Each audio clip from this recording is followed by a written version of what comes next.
नमस्कार साथियों, स्वागत है आपका एनएससीसी ऑनलाइन क्लासेस में। मैं प्रीतम कुमार आज आप लोगों के समक्ष क्रैश कोर्स लेकर आया हूं।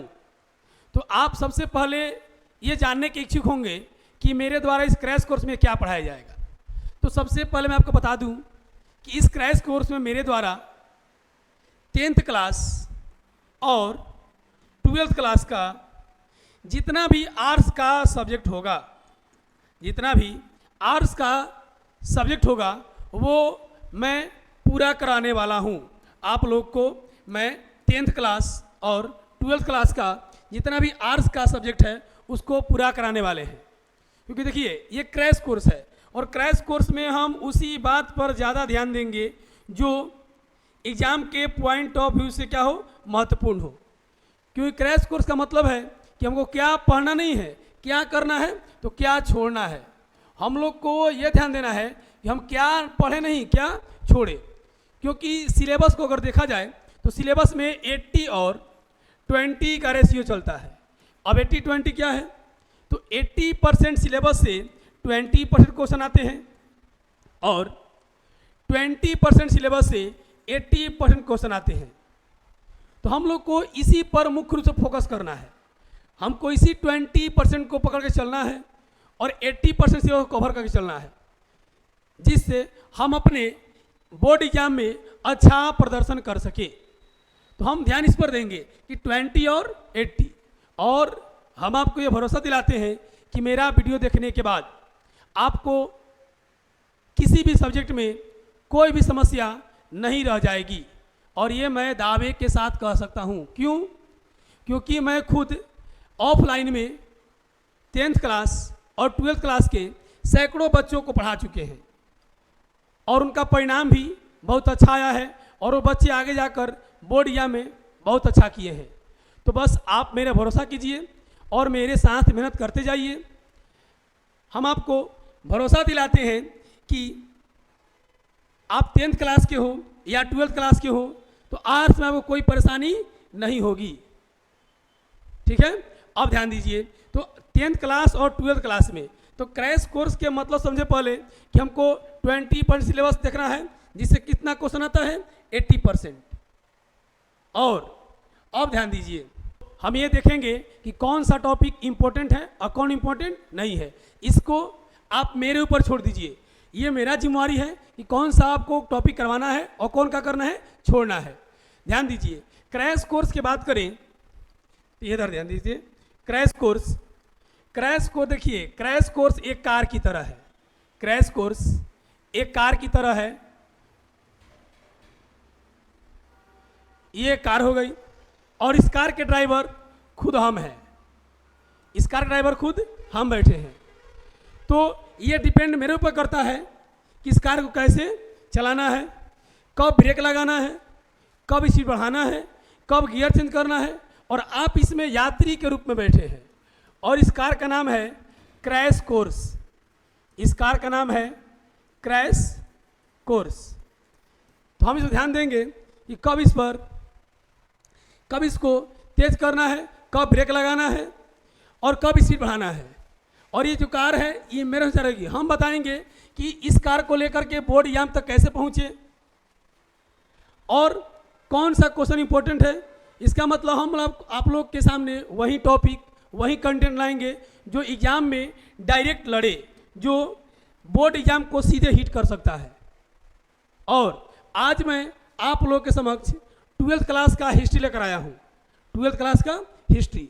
तो 12th क्लास के हिस्ट्री को बता दें तो इसमें मेरे पढ़ाने के बाद आपका 90 से 95% क्वेश्चन बन जाएगा। इसमें आपको कोई दिक्कत नहीं होगी। ऐसा मैं इसलिए कह रहा हूँ क्योंकि हम जो बच्चे को ऑफलाइन पढ़ाए हैं उसका 100 में, उसका जो बच्चे का 100 में 98 नंबर, 100 में 97 नंबर लाया है सब। इसका मतलब ये मैं पूरे दावे के साथ कहता हूँ कि इस वीडियो को देखने के बाद आर्ट्स के 12th क्लास के सिलेबस को पूरा देखने के बाद आपको 90 और 95 मार्क्स लाने में इतिहास में कोई नहीं रोक सकता है। और मेरे पढ़ाने के बाद ध्यान दीजिए, अब हम सही हैं कि नहीं है, अब मेरे पढ़ाई कितना सफल हो रहा है, कितना असफल है, ये डिपेंड तभी करेगा जब आप जा कर के प्रीवियस ईयर क्वेश्चन लगाएंगे, PYQ आप लगाएंगे, तब पता चलेगा कि कितना क्वेश्चन बनता है, कितना क्वेश्चन नहीं बनता है। तो मैं यह दावे के साथ कह सकता हूँ कि आप जब यहाँ से पढ़ने के बाद PYQ लगाएंगे तो आपका 90 से 95% क्वेश्चन बन जाएगा। ये मेरा वादा है, क्योंकि लड़कों ने किया है और अच्छा प्रदर्शन बोर्ड एग्जाम में किए हैं। ठीक है, तो अब हम शुरू करते हैं इतिहास को। ये क्रैश कोर्स की कार हो गई, इसको हटा देते हैं। अब क्रैश कोर्स की कार चलेगी मेरे अनुसार, आप बोलिएगा तो एक्सीडेंट हो सकता है। तो हम जानेंगे क्रैश कोर्स में कब कौन सा टॉपिक लाना है। तो इस क्लास को शुरू करते हैं अच्छे लाइनों के साथ। एक ही लक्ष्य, एक ही विचार, कलम के सामने झुके तलवार। तो आज का वीडियो इसी लाइन के साथ शुरू करते हैं। तो देखिए, पहला क्या है, इतिहास। इतिहास के बारे में बता दें तो हम लोग बचपन से ही पढ़ते आए हैं कि इतिहास का अर्थ क्या होता है। इति मतलब बीती, आप लोग भी पढ़े होंगे कि इति मतलब बीती और हास मतलब कहानी। लेकिन ये जो था ये अब पुराना हो गया। पुराना क्या, ठीक है, फिर भी अब यह सब नहीं चलेगा कि इति मतलब बीती, हास मतलब कहानी।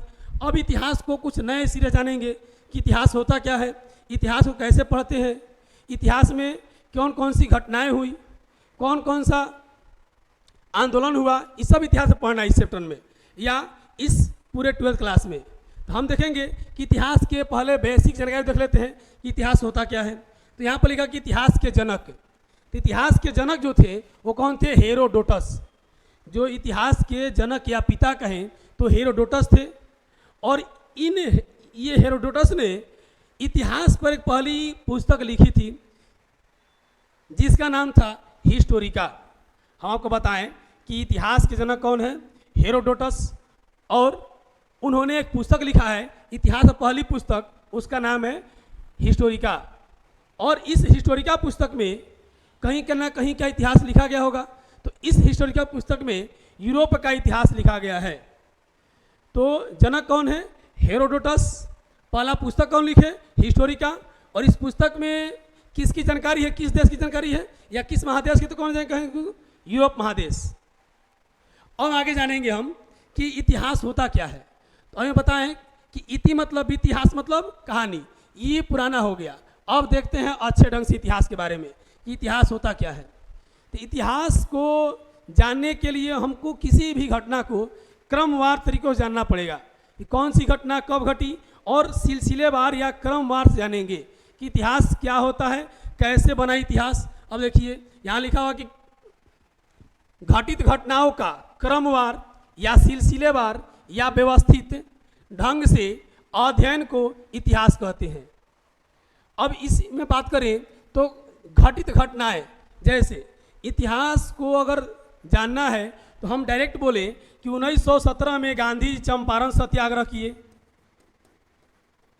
आप बोले ठीक है। अब हम डायरेक्ट चल जाएं कि 1942 में भारत छोड़ो आंदोलन में गांधी जी ने करो या मरो का नारा दिया। तो ये इतिहास गलत हो जाएगा। अब कैसे गलत होगा, तो इतिहास का मतलब ये नहीं, अगर हम गांधी जी के बारे में इतिहास पढ़ रहे हैं तो लाइन से पढ़ेंगे। 17 में क्या किए, 18 में क्या किए गांधी जी, 19 में क्या किए, तो क्रमवार तरीके से पढ़ेंगे, सिलसिलेवार तरीके से पढ़ेंगे। हम डायरेक्ट 17 से एक के बार 19 पे चले गए तो बीच का सब गायब कर दिए, ये इतिहास नहीं कहलाएगा। हम इतिहास गोड़ पैर हाथ पैर तोड़ रख दिए यहाँ पर, तो ये इतिहास नहीं कहलाएगा। इतिहास का मतलब क्या है कि घटनाओं का क्रमवार यानी लाइन से देखेंगे उसको। दूसरा सिलसिलेवार, कब क्या हुआ, उसके बाद क्या हुआ, उसके बाद क्या हुआ, व्यवस्थित ढंग से, यानी चंपारण के बाद 1918 में खेड़ा देखेंगे, अहमदाबाद मिल मजदूर आंदोलन देखेंगे। तो इतिहास क्या है, घटित जो घटना घट चुकी है उसका क्रमवार तरीके से या सिलसिलेवार तरीके से या व्यवस्थित ढंग से जो हम अध्ययन करते हैं या जो पढ़ते हैं उसे कहते हैं क्या, इतिहास। अब आशा करते हैं कि इतिहास के बारे में जानकारी हो गई होगी कि किसी भी घटना के, एक घटना के बाद दूसरी घटना आएगी, उसके बाद तीसरी घटना आएगी, तो अगर क्रमवार तरीके से या व्यवस्थित ढंग से उसका अध्ययन करें, उसे कहते हैं इतिहास। अगर हम डायरेक्ट हुमायूं पर से अकबर चले जाएं, अकबर पर से बाबर जाएं, तो उल्टा पलटा हो जाएगा इधर। ये सही इतिहास नहीं है। इतिहास को लाइन से पढ़ेंगे कि बाबर का बेटा कौन था, उसका बेटा कौन था, उसका बेटा कौन था, ये इतिहास कहलाएगा। ठीक है, तो देखिए इतिहास हम कुछ जानते हैं। तो घटनाओं का क्रमवार या सिलसिलेवार या व्यवस्थित ढंग से अध्ययन को क्या कहते हैं? इतिहास। अब जानेंगे कि इतिहास में क्रमवार या सिलसिलेवार या व्यवस्थित क्या कह रहा है। तो इधर देखिए हम कुछ घटनाओं का जिक्र किए हैं। जैसे 12th क्लास में हमको पढ़ना है, वैसे हम लोग 12th का यहाँ से पढ़ना है सिंधु घाटी की सभ्यता, लेकिन हम चलेंगे प्रॉपर वाली लाइन से। तो पहले आएगा पाषाण काल, फिर क्या आएगा उसका चरमोत्कर्ष, फिर क्या आएगा पतन। देखिए किसी भी सभ्यता या किसी भी काल का पहले सबसे पीक पॉइंट यानी चरम स्थान आता है, उसके बाद उसका पतन होगा। तो हर सभ्यता का पहले उत्कर्ष होगा, फिर क्या होगा? पतन। हर सभ्यता पहले उत्कर्ष करेगी। देखिए कोई भी सभ्यता लाखों करोड़ साल चलेगी नहीं, कुछ साल बाद या कुछ वर्षों बाद उसको गिरना है। तो पहले उसका चरम उत्कर्ष होगा, पहले ऊंचाइयों पर जाएगी या पहले विकास करेगी, फिर उसका पतन होगा। तो पहले हम क्या पढ़ें कि पाषाण काल का चरमोत्कर्ष या पतन, यानी पाषाण काल चरम स्थान पर गया, फिर उसका पतन हो गया, ये खत्म हो गया। उसके बाद क्या आया था? सिंधु घाटी की सभ्यता, ये भी क्या जाएगा? अपने चरम स्थान पर जाएगा, इसका भी पतन होगा। उसके बाद क्या पढ़ेंगे? आर्य समाज, इसको कहते हैं वैदिक सभ्यता, क्योंकि वेदों का रचना इसी सभ्यता में हुआ था। तो ये भी क्या जाएगा? अपने चरम स्थान पर जाएगा, फिर इसका क्या हो जाएगा? पतन हो जाएगा। देखिए हम सिलसिलेवार चल रहे हैं, पहले पाषाण काल, फिर सिंधु घाटी की सभ्यता, फिर पढ़े वैदिक सभ्यता या आर्य समाज, ये भी चरम पर जाएगा, फिर पतन होगा। फिर इसका पतन हो गया तो अगला आएगा, अगला कौन आएगा? तो महाजनपद काल। ये देखिए सब जितना टॉपिक है ये सब 12th क्लास के दृष्टिकोण से मोस्ट इम्पोर्टेंट है। फिर क्या आएगा? महाजनपद काल, इसका भी चरम स्थान आएगा, यानी चरम उत्कर्ष होगा, इसका भी पतन होगा। इसके पतन होने के बाद क्या आएगा? मौर्य काल। और मौर्य काल में बहुत सारे राजाएं होंगे, ये चंद्रगुप्त मौर्य, बिंदुसार, अशोक, ये सब राजाएं होंगे। फिर क्या होगा? उनका भी काल खत्म होगा, उनका क्या होगा? पतन हो जाएगा। फिर इसके बाद गुप्त काल आएगा, उसका चरम उत्कर्ष होगा, फिर पतन होगा। यानी इस क्रम से हम ये जाने कि इतिहास क्या है। तो इतिहास को जानने के लिए क्रमवार तरीके से, सिलसिलेवार तरीके से जानना पड़ेगा कि इतिहास कैसे कैसे घटित हुआ। ऐसा नहीं है कि हम पाषाण काल से एक के बाद डायरेक्ट आपको पढ़ा दें महाजनपद, ये इतिहास तो गलत हो जाएगा, क्योंकि बीच का हम इतिहास क्या कर दिए? गायब कर दिए। तो अगर हम आपको डायरेक्ट पाषाण काल से पढ़ा दे आर्य समाज, ये भी गलत हो जाएगा। पाषाण काल का तो हम क्या पढ़ना पड़ेगा आपको? सिंधु घाटी की सभ्यता। तब क्रमवार तरीके से या सिलसिलेवार तरीके से या व्यवस्थित ढंग से इतिहास कहला पाएगा। तो यहाँ तक आपको समझ में आ गया होगा कि पहले पाषाण काल चरम पर गया, पतन हुआ, सिंधु घाटी चरम पे गया, पतन हुआ, आर्य समाज चरम पे गया, पतन, यानी क्रमवार चलते आ रहा है। इसी को कहते हैं इतिहास। अब आगे देखते हैं। तो आगे आते हैं, तो आगे क्या दिखे इसमें? अब देखिए इतिहास को आप जाने कि इतिहास को कितना भागों में बांटा गया है। तो इतिहास को 3 भागों में बांटा गया है। तो हम क्या करेंगे? इतिहास को 3 भागों में बांट देंगे।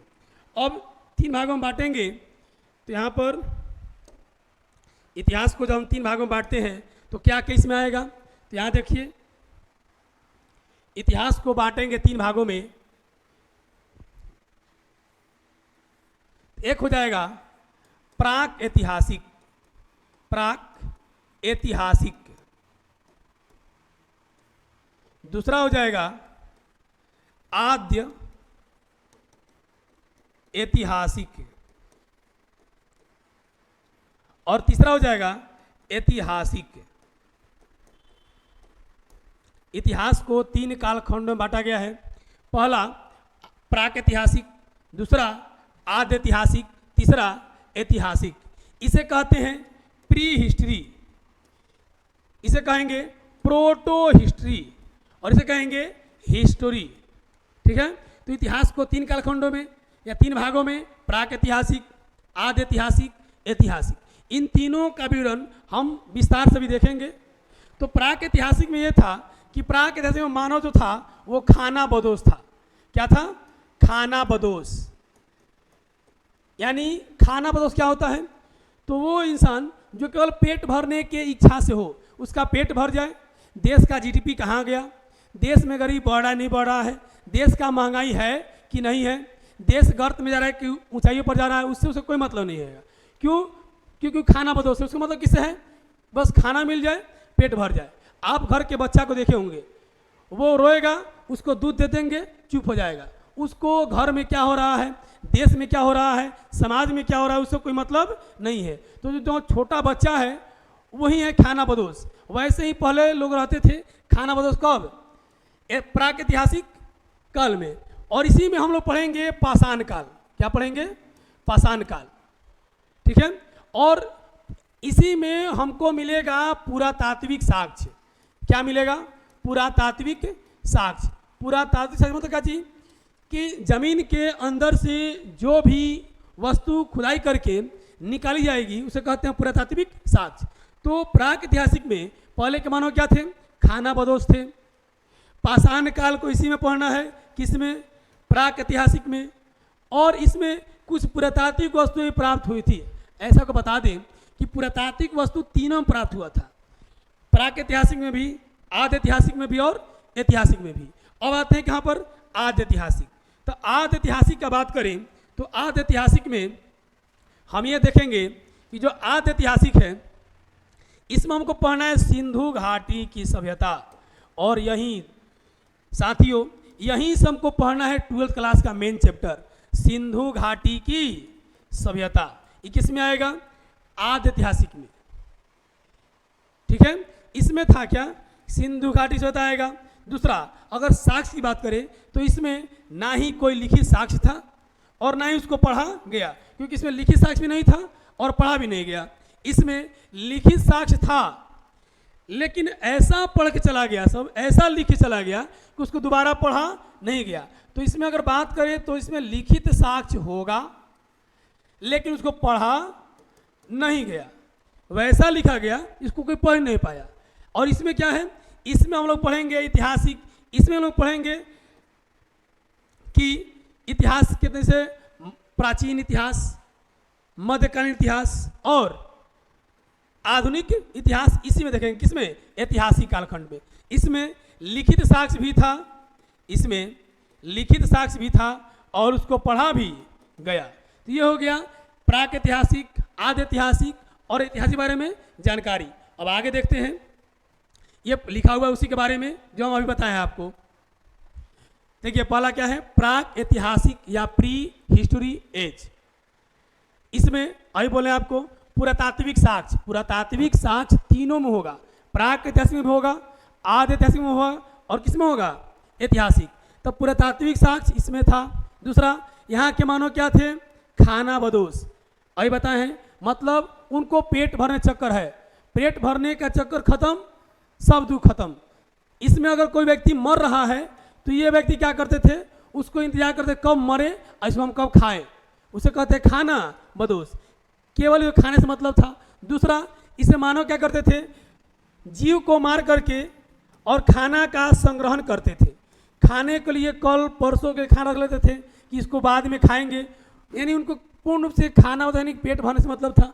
अगला देखेंगे पाषाण काल, यानी प्राक ऐतिहासिक काल में क्या पढ़ना हमको? पाषाण काल।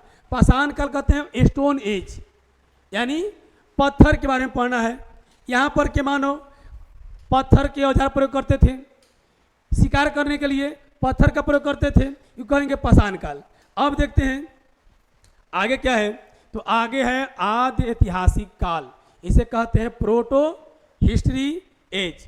तो आदि ऐतिहासिक काल की बात करें, प्रोटो हिस्ट्री एज, तो इसमें अभी बोले हैं पुरातात्विक साक्ष्य तीनों में होगा।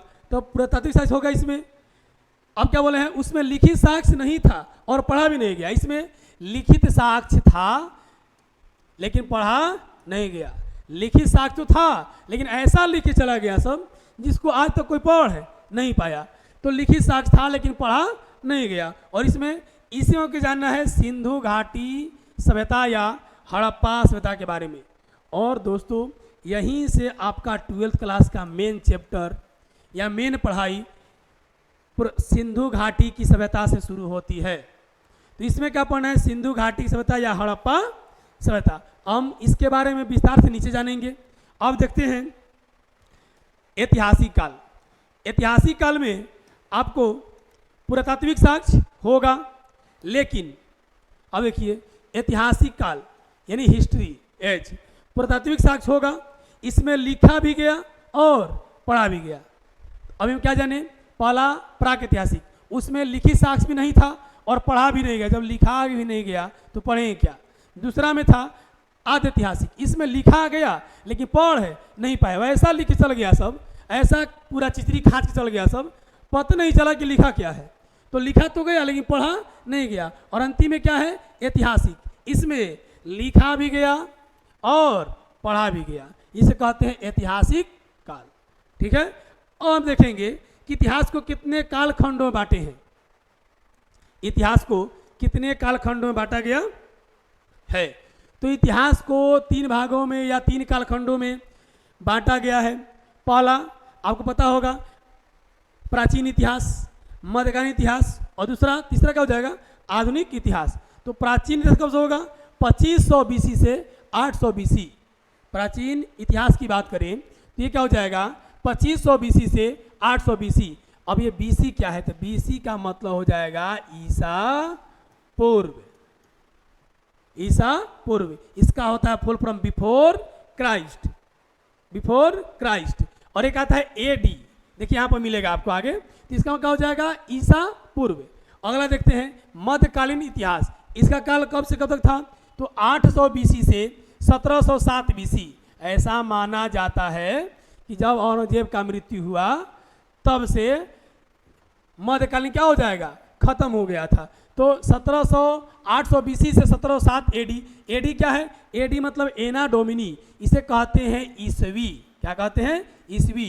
यानी कहने का मतलब AD का मतलब ईसवी और BC का मतलब ईसा पूर्व। दूसरा बात, ये भी क्वेश्चन पूछता है, कहीं पूछ देगा कि BC हमेशा घटता है, BC में से क्या चलता है, माइनस में, और AD क्या चलता है, प्लस में। BC चलता है माइनस में, AD क्या चलता है, प्लस में। अब देखेंगे आधुनिक इतिहास, इसका काल था 1707 AD से भारत की आज़ादी तक, यानी 1947, यानी 1707 ईस्वी से 1947 ईस्वी। ये हो गया इतिहास का कालखंड। पहला प्राचीन 2500 BC से 800 BC। दूसरा मध्यकालीन 800 BC से 1707 AD। और तीसरा आधुनिक इतिहास, ये क्या हो जाएगा, 1707 AD से 1947 AD। ये हो गया हम लोग के इतिहास का कालखंड। अब आगे देखते हैं, यहाँ से हम कुछ इतिहास के बारे में बात कर लिए।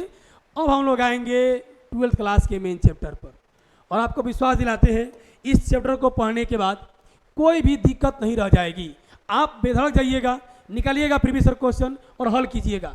95% ऑब्जेक्टिव इसी से लड़ेगा और कहीं से नहीं। ठीक है, अब देखिए कि इस सब्जेक्ट को आराम देखते हैं कि ईट, मनके तथा अस्थिया। आप लोग के चैप्टर का NCERT के नाम देखें तो NCERT में वही नाम दिया है कि ईट, मनके तथा अस्थिया, NCERT का ये नाम है।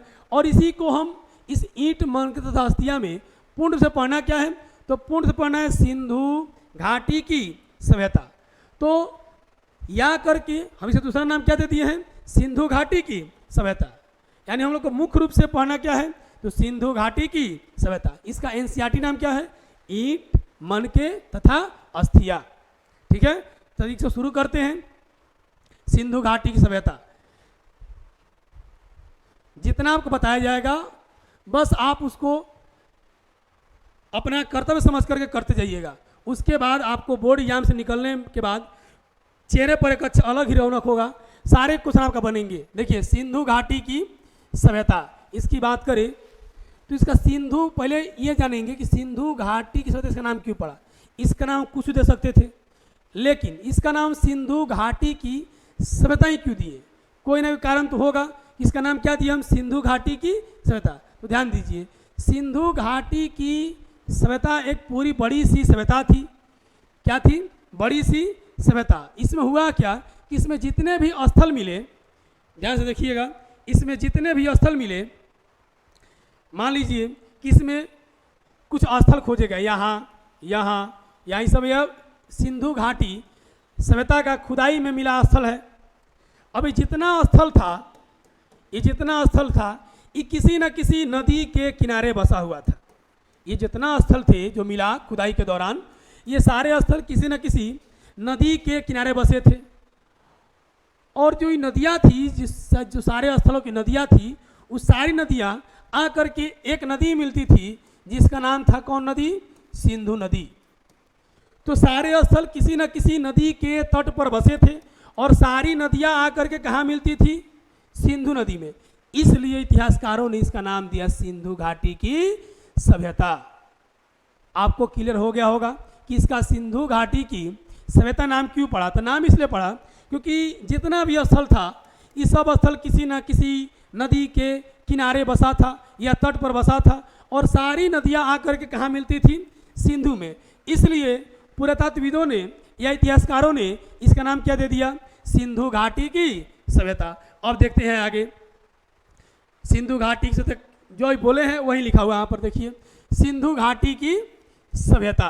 तो सिंधु घाटी की में जितने भी शहर थे वो किसी न किसी नदी के किनारे बसे हुए थे, ठीक है। और सारी नदियाँ कहाँ मिलती थी? सिंधु नदी में। तो सारी नदियाँ सिंधु नदी में आकर ही मिलती थी, जिस कारण से इतिहासकारों ने इसका नाम क्या दे दिया? सिंधु घाटी की सभ्यता। तो आपको क्लियर हो गया होगा कि सिंधु घाटी की सभ्यता ही नाम क्यों पड़ा। तो सारी नदियाँ सिंधु नदी में आकर के मिलती थी, इसलिए नाम क्या पड़ा? सिंधु घाटी की सभ्यता।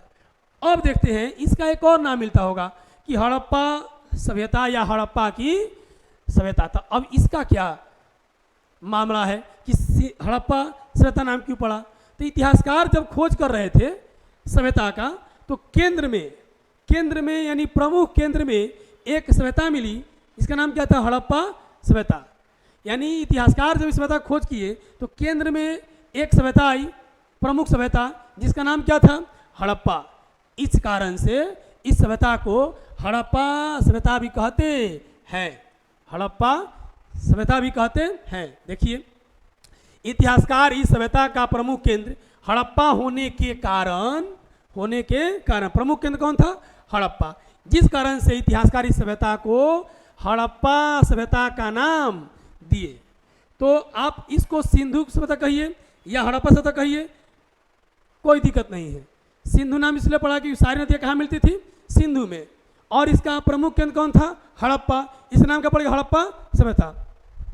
अब हम जानेंगे कि हड़प्पा सभ्यता का विस्तार क्या था। तो देखिए, आप लोग समक्ष एक फिगर आया होगा, इसमें लिखा है कि सिंधु घाटी का भौगोलिक विस्तार। सिंधु घाटी का भौगोलिक विस्तार। तो सिंधु घाटी के भौगोलिक विस्तार के बारे में बताएं तो सिंधु घाटी सभ्यता का भौगोलिक विस्तार, तो सबसे पहले जानेंगे कि सिंधु सभ्यता कहाँ कहाँ फैली थी। तो इसको हम बता दिए आपको कि सिंधु सभ्यता 3 देशों में फैली थी। ये क्वेश्चन एग्जाम में या बिहार बोर्ड एग्जाम में आ चुका है कि सिंधु घाटी सभ्यता कितने देशों में फैली थी। इसका आंसर होगा 3 देश। पहला पाकिस्तान, आप लोग ज़्यादा कोशिश कीजिए कि यहीं पर याद हो जाए, पाकिस्तान। दूसरा अफगानिस्तान। सिंधु घाटी से कितने देशों में? 3 देशों में। पहला पाकिस्तान, दूसरा अफगानिस्तान, और तीसरा क्या था? तो थर्ड नंबर क्या था? भारत। यानी सिंधु घाटी की सभ्यता 3 देशों में फैली थी, पाकिस्तान, अफगानिस्तान और भारत। 3 देशों में फैली थी। और इसका जो फैलाव था, जिसका आकार था इसका त्रिभुजाकार। क्या था? त्रिभुजाकार। अब त्रिभुजाकार कैसे था ये भी आपको बताएंगे आगे कि आखिर त्रिभुजाकार था तो क्यों था। अब इसे जब बंटवारा किया गया तो चारों दिशा में होगा, तो बंटवारा किए तो देखिए क्या हो गया।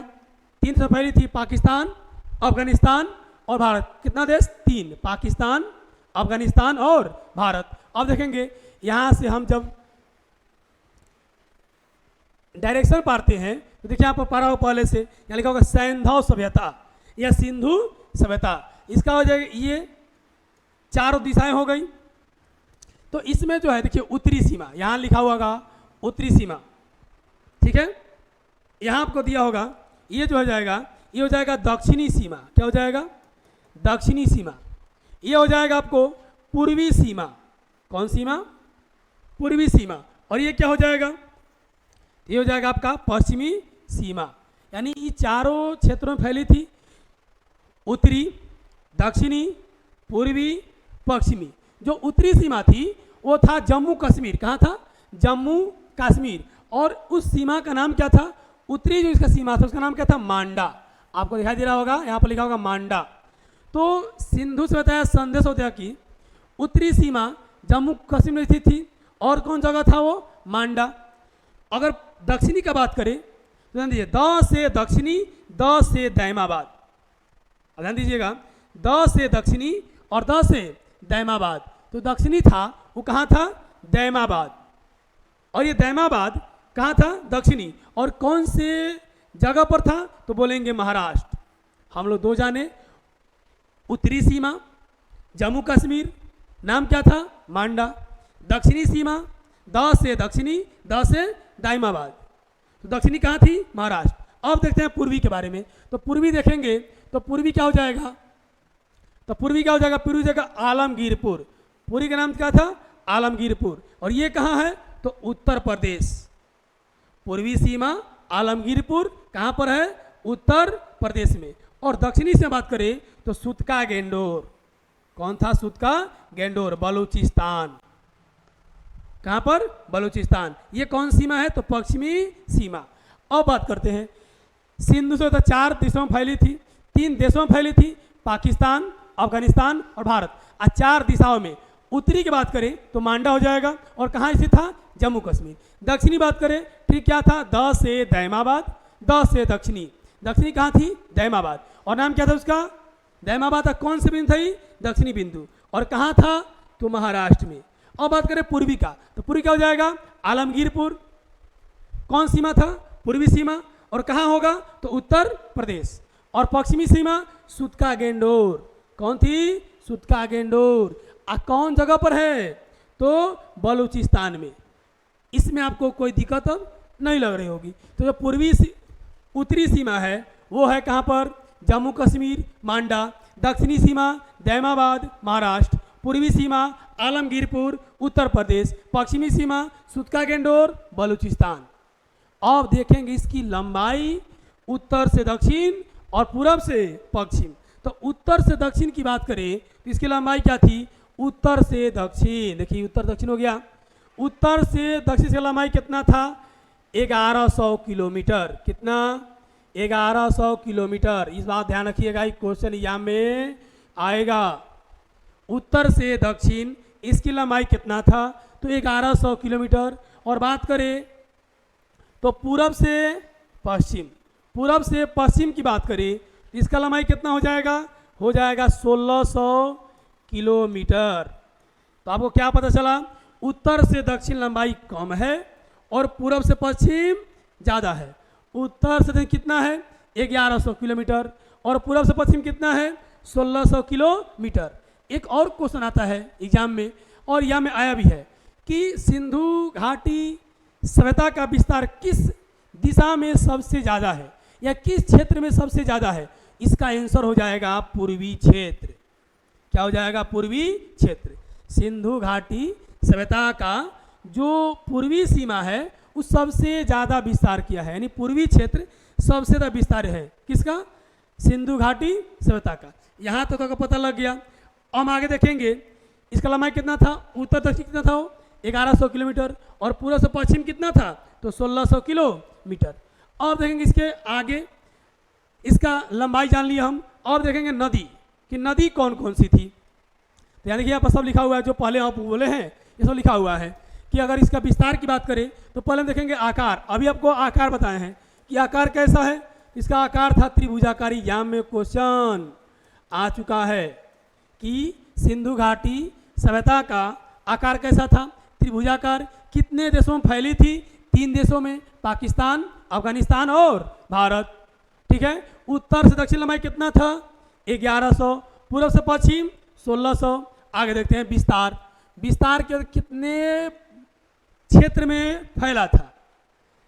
देश तो बात कर लिए कि देश था 3। कौन कौन? भारत, पाकिस्तान, अफगानिस्तान। अब बात क्या करेंगे कि कितने क्षेत्रों में फैला था? तो 12,99,600 वर्ग किलोमीटर। और ध्यान दीजिए, इतना बड़ा ऑप्शन एग्जाम में देना संभव नहीं है, जिस कारण से एग्जाम में क्वेश्चन क्या आया है कि सिंधु घाटी सभ्यता का विस्तार कितना है? तो डायरेक्ट क्या आंसर दिया है? 13 लाख वर्ग किलोमीटर। देखिए लगभग में है, तो 12,99,600 वर्ग किलोमीटर, यानी 13 लाख वर्ग किलोमीटर। कितना? तो लगभग 13 लाख वर्ग किलोमीटर। देखिए ये भी क्वेश्चन एग्जाम में आया है, ये भी क्वेश्चन आया है, ये भी क्वेश्चन आ गया है, ये भी क्वेश्चन आया हुआ है। तो आपको गारंटी देते हैं कि आप इस पूरे सिलेबस को अच्छे से पढ़िएगा, मेरे पूरे क्लास को अंतिम तक बनेगा, देखिएगा बढ़िया से, तो एक भी ऑब्जेक्टिव बाहर नहीं जाएगा। आप 90 से 95 ऑब्जेक्टिव बना कर आइएगा। हाँ, भले आपको बना कितना है, आपको 85 ऑब्जेक्टिव बनाना है, लेकिन आपसे बनेगा 90 से 95। ठीक है, तो बस आप ध्यान दे जाइए। विस्तार बात करें तो 12,99,600 वर्ग किलोमीटर, लगभग कितना? 13 लाख वर्ग किलोमीटर। अब बात करें नामकरण, तो सर जॉन मार्शल आएगा कि जब इस सभ्यता खोज हुआ, हड़प्पा या सिंधु सभ्यता, तो उसका नामकरण कोई करेगा। तो नामकरण कौन किए? Sir John Marshall. और कब किए थे? तो 24। ये भी पूछा है कि इसका नामकरण किसने किया और कब किया? तो कब किया? 1924 में। अभी हम देखे हैं कि सिंधु घाटी सभ्यता का विस्तार उत्तर, दक्षिण, पूर्व, पश्चिम कितना है, चाहे कौन कौन है। तो देखिए ये कौन हो जाएगी? तो ये हो जाएगा आपका उत्तरी सीमा। क्या हो जाएगा? उत्तरी सीमा। ये हो जाएगा उत्तरी सीमा। ध्यान दीजिएगा, उत्तरी सीमा क्या हो जाएगा? मांडा। कहाँ था? जम्मू कश्मीर, जम्मू कश्मीर। और कौन सी नदी है? नदी भी ध्यान दीजिएगा, कौन सी नदी है? तो चिनाब नदी। तो उत्तरी बिंदु मांडा है, जम्मू कश्मीर में है, और कौन सा नदी है? चिनाब नदी। अगला देखते हैं आलमगीरपुर। क्या बताए हैं? पूर्वी। क्या बताए हैं? पूर्वी। तो कौन है? पूर्वी क्षेत्र है, ये हो जाएगा पूर्वी क्षेत्र। नाम क्या है? आलमगीरपुर। और कहाँ है? तो उत्तर प्रदेश में। और नदी कौन सी है? तो हिंडन नदी। नदी याद करने का टेंशन आप मत लीजिए, आपको हम याद करवा देंगे। पहली कौन थी? मांडा, चिनाब। दूसरा आलमगीरपुर, हिंडन के बसा है। जो आलमगीरपुर बसा है उत्तर प्रदेश में, कौन सी नदी? हिंडन नदी। मांडा कौन सी नदी बसा है? चिनाब नदी। मांडा कौन सी सीमा है? उत्तरी सीमा। आलमगीरपुर पूर्वी सीमा। आगे देखते हैं, अगला भी और 2 बचा है ना। अब देखिए बताए हैं 10 से दक्षिणी, 10 से दाइमाबाद। यहाँ क्या लिखा हुआ है? दाइमाबाद। यानी क्या हो जाएगा? ये हो जाएगा दक्षिणी सीमा। और ये कहाँ पर है? तो महाराष्ट्र में। और नदी क्या होगी? तो प्रवरा या गोदावरी कोई दे सकता है। आप ध्यान दीजिएगा, प्रवरा या गोदावरी कोई भी दे सकता है। ज़्यादा कौन देगा? गोदावरी। ठीक है, तो दाइमाबाद महाराष्ट्र में है। कौन सा बिंदु है? दक्षिणी बिंदु। कौन सी नदी? प्रवरा या गोदावरी। आगे देखते हैं सुतका गेंडोर। क्या बताए थे? पश्चिमी। और कौन था? कौन जगह? बलूचिस्तान। तो पश्चिमी क्षेत्र सुतका गेंडोर है, बलूचिस्तान में है। और कौन सी नदी है? तो दास्क नदी। कौन नदी? दास्क नदी। और बताएं आपको लंबाई उत्तर से दक्षिण, पूरब से पश्चिम कितना बताए हैं? तो उत्तर से दक्षिण कितना हो जाएगा? 1100 किलोमीटर। पूरब से पश्चिम कितना हो जाएगा? 1600 किलोमीटर। ये हो गया सिंधु घाटी सभ्यता के भौगोलिक विस्तार के बारे में बेसिक जानकारी। ठीक है, तो आगे देखते हैं अगला। तो हम समझेंगे सिंधु घाटी सभ्यता कुछ पॉइंट है ऑब्जेक्टिव के दृष्टिकोण से। ये पॉइंट एग्जाम में आ गया है, तो आप ध्यान दीजिएगा। अभी इतना थोड़ा सा ही पढ़ा है, इसमें से 7 से 8 क्वेश्चन एग्जाम में लड़ने वाला है और लड़ेगा, एग्जाम में आ चुका है। तो ध्यान दीजिएगा, सिंधु घाटी सभ्यता कैसी थी? तो कांस्य युगीन। कांस्य युगीन। अब कांस्य युगीन काहे कहते थे? तो उस समय के जो लोग थे वो तांबा, ध्यान दीजिएगा, तांबा और तीन को मिला करके एक बनाए थे मिश्र धातु, जिसका नाम क्या था, कांसा, और इसी का औजार का प्रयोग करते थे, इसी के बर्तन का प्रयोग करते थे, कांसे का। इसलिए इस सभ्यता को क्या कहते थे, सिंधु घाटी सभ्यता को क्या कहते हैं, कांस्य युगीन सभ्यता। एग्जाम में क्वेश्चन आ चुका है कि सिंधु घाटी सभ्यता किस युग की सभ्यता, क्या बोलेंगे, कांस्य युगीन, कांस्य युगीन। ठीक है, अब देखिए सिंधु घाटी सभ्यता एक क्या थी, नगरीय सभ्यता थी। नगरीय इसलिए बोलेंगे क्योंकि सिंधु सभ्यता में चौड़ी सड़क थी, ग्रेट बाथ यानी स्नानागार था, अन्नागार था, सभी नालियों को, सभी घरों को एकदम सिस्टमेटिक ढंग से बसाया गया था, एकदम प्रॉपर वाइज। ठीक है, इसलिए इसे कहते हैं नगरीय सभ्यता। ठीक है, तो कैसी थी, कांस्य युगीन, दूसरा कैसी थी, नगरीय। अब एक क्वेश्चन आता है कि भारतीय पुरातत्व के जनक कौन है। दोस्तों ये भी क्वेश्चन एग्जाम में आ चुका है, तो आप इस क्लास से जुड़िए और एग्जाम के गर्दा गर्दा मचा दीजिए। सारा क्वेश्चन प्रीवियस क्वेश्चन है और लड़े में करे क्वेश्चन ये सब। ठीक है, तो कहेगा भारतीय पुरातत्व, दो क्वेश्चन आता है, भारतीय पुरातत्व के जनक, एक क्या आता है, विश्व पुरातत्व के जनक। तो भारतीय पुरातत्व के जनक कौन है, तो अलेक्जेंडर कनिंघम, अलेक्जेंडर कनिंघम। तो जो भारतीय पुरातत्व जनक कौन है, अलेक्जेंडर कनिंघम। और विश्व पुरातत्व के जनक कौन है, तो जीन ब्रोन्सफुट। दो क्वेश्चन है, कहेगा भारतीय तो बोलेंगे अलेक्जेंडर कनिंघम, अगर बोलेगा कि विश्व पुरातत्व के जनक कौन है तो जीन ब्रुन्स, जीन ब्रुन्स। और पुरातत्व क्या है, तो उसी को कहेंगे जो खुदाई करके जमीन के अंदर से वस्तु को निकाला जाए, उसे कहते हैं पुरातत्व। और उसके भारतीय जनक कौन कहेंगे, अलेक्जेंडर कनिंघम को बोलेंगे हम। और विश्व को कौन थे, तो जीन ब्रोन्सफुट। ठीक है, तो यहाँ तक आपको, तो आशा कर रहे हैं दोस्तों मेरा क्लास आपको समझ में आया होगा। तो इस चैनल को लाइक करें, सब्सक्राइब करें और दोस्तों के पास शेयर करें। जय हिंद। अब हम आपके पास सामने इसका पार्ट 2 वीडियो लाएंगे जल्द ही।